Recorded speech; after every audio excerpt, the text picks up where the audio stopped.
Hey everyone, welcome back. In this video, I'll show you how to reset Process Monitor filters step by step. If you've applied several filters and want to return to viewing all captured events, resetting the filters is quick and easy. So let's get started.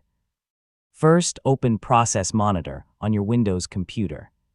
If the application is already capturing events, you can leave it running or click the capture button to pause the live event stream while you adjust the filter settings. Pausing the capture can make it easier to manage your filters. Next, click the Filter menu at the top of the window and select Filter.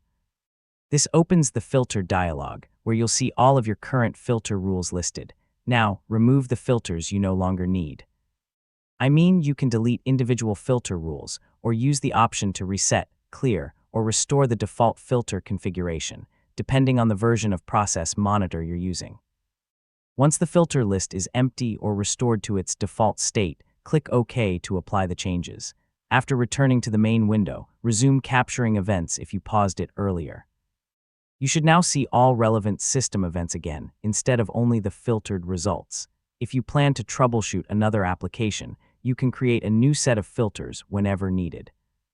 Starting with a clean filter list makes it easier to build accurate filters for each new task, and that's it. You now know how to reset Process Monitor filters and return to viewing all captured system activity.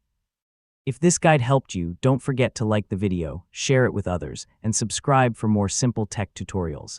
Thanks for watching, and I'll see you in the next